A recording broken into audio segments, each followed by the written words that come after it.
ce texte. Monsieur Paul Molac pour le groupe Liberté Indépendant Outre-mer et Territoires.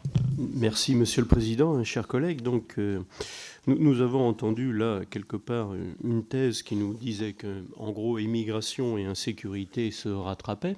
On a vu un certain nombre de collègues qui ont amené des éléments de réflexion et fait l'antithèse. J'aimerais insister aussi sur des questions historiques parce que la France depuis le 19e siècle est un pays d'immigration. Et que serait notre pays si un certain nombre de gens qui ne sont pas nés chez nous n'étaient pas aujourd'hui dans différents postes de la société et qu'ils fassent tourner cette société. Et il y en a énormément. Donc je pense qu'il faut avoir un regard qui soit ouvert sur cette question parce que nous avons besoin de gens qui ne sont pas forcément nés chez nous et qui participent totalement à la société. Donc je crois que c'est leur faire un mauvais procès. Et on voit bien par leur patronyme que ce sont des personnes qui sont tout à fait utiles globalement à notre société. Je crois qu'il est important de le voir parce qu'on ne peut pas avoir que l'aspect négatif. Il y a aussi énormément d'aspects éminemment positifs pour tout le monde. Ça, c'est la première chose. Je crois qu'il ne faut pas non plus confondre OQTF et délinquance. Il y a énormément d'OQTF et il y a très peu de délinquance, des gens qui sont justement avec une OQTF. Donc là, et c'est pour notre collègue LR, je pense qu'il ne faut pas faire l'amalgame à ce niveau-là.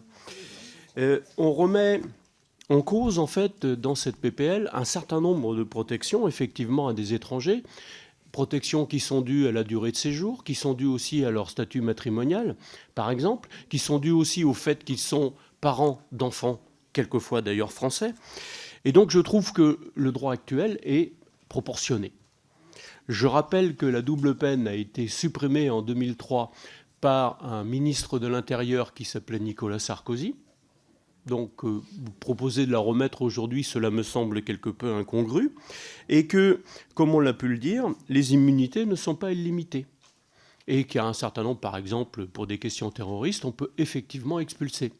Donc là, quelque part aussi, on assiste à ce que j'ai appelé parfois une dérive de notre droit, qui consiste à ce que, finalement, la loi antiterroriste commence à passer dans les lois, j'allais dire, courantes. Et c'est une dérive que je vois depuis 2016 et que je dénonce régulièrement.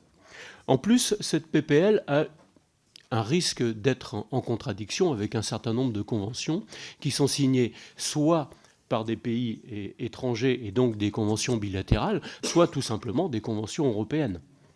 Donc cette loi ne me paraît ni nécessaire ni souhaitable. Je vous remercie.